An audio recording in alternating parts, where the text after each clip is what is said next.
Halo semua, assalamualaikum warahmatullahi wabarakatuh.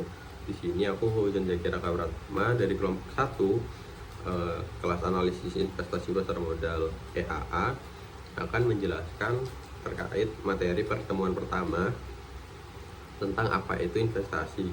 Nah, jadi investasi itu merupakan kegiatan menunda konsumsi saat ini dengan harapan memperoleh manfaat yang lebih besar di masa depan. Nah, konsep ini itu didasarkan pada prinsip bahwa marginal utility atau kepuasan tambahan dari konsumsi tambahan tersebut sudah cenderung menurun seiring meningkatnya jumlah konsumsi yang kita lakukan. Nah, di sini juga ada contohnya.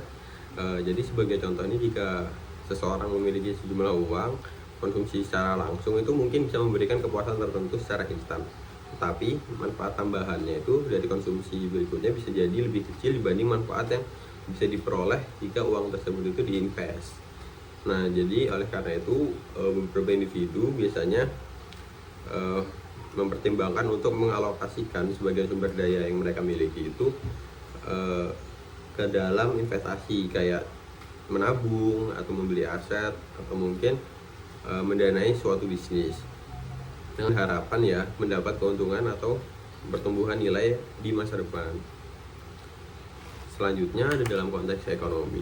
Nah, di dalam konteks ekonomi ini sendiri, keputusan investasi itu sering diambil dengan mempertimbangkan beberapa faktor seperti resiko, tingkat pengembalian, dan juga waktu berapa lama mereka menunda konsumsi tersebut. Nah, seseorang ini dapat memperoleh keuntungannya itu dalam bentuk bunga, dividen, ataupun apresiasi nilai aset yang pada akhirnya akan meningkatkan daya beli mereka di masa yang akan datang. Selanjutnya itu ada beberapa syarat seseorang itu dapat melakukan investasi. Yang pertama itu kebutuhan dasar mereka itu sudah terpenuhi. Nah, jadi sebelum berinvestasi, seseorang itu harus memastikan bahwa kebutuhan primer seperti makanan, tempat tinggal, kesehatan, pendidikan itu sudah terpenuhi. Jadi investasi ini bukan prioritas karena bukan prioritas utama. Jadi kalau kalian sudah memenuhi kebutuhan primer kalian dan sekunder kalian, nah kalian baru sisa uang ini dipakai untuk investasi. Yang kedua itu memiliki dana yang dapat diinvestasikan atau excess fund. Nah, investasi ini dilakukan dengan dana yang tidak digunakan untuk keperluan mendesak. Jadi kayak nggak boleh pakai utang, nggak boleh pakai uang panas. Jadi itu harus pakai dana yang sering disebutnya sebagai excess fund atau dana yang menganggur, yaitu uang yang tidak diperlukan untuk pengeluaran rutin maupun darurat dalam jangka pendek. Yang ketiga, memiliki dana darurat.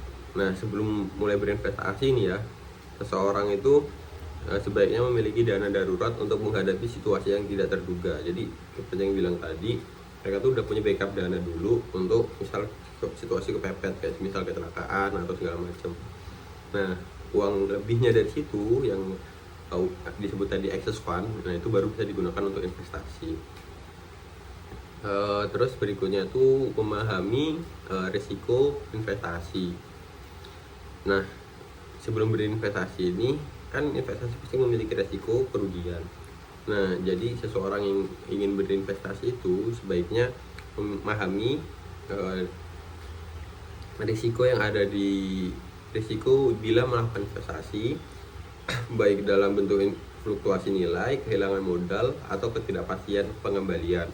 Nah, oleh karena itu seseorang harus memiliki pemahaman dasar mengenai berbagai instrumen investasi dan juga tingkat resikonya. Nah, selanjutnya ada tipe investasi. Nah, tipe investasi sendiri itu ada dua. Yang pertama itu direct dan yang kedua itu indirect. Nah, direct investasi itu contohnya direct investasi itu adalah investasi langsung di mana investor secara langsung memiliki aset atau berpartisipasi di dalam kegiatan usaha tanpa melalui perantara keuangan. Nah, biasanya investasi ini melibatkan kontrol penuh atau sebagian terhadap aset yang diinvestasikan.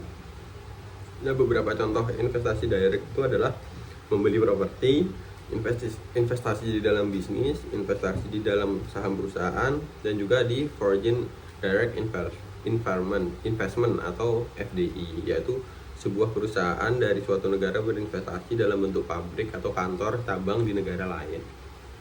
Yang kedua ada indirect atau investasi tidak langsung. Nah, investasi tidak langsung ini dia adalah jenis investasi yang dimana investor itu tidak memiliki kendali langsung atas aset yang diinvestasikan karena dana tersebut dikelola oleh pihak lain seperti lembaga keuangan atau manajer investasi. Nah, contoh investasi tidak langsung ini yang pertama ada reksadana, yang kedua exchange trade fund atau ETF. ETF ini itu investasi dalam sekumpulan aset yang diperdagangkan di bursa, ya jadi mirip kayak saham, tapi dikelola sama institusi keuangan. Yang ketiga ada obligasi pemerintah atau korporasi. Yang terakhir itu ada deposito berjangka. Nah, jadi tadi itu adalah penjelasan singkat terkait materi pertemuan pertama kami, di mana membahas apa itu investasi secara umum.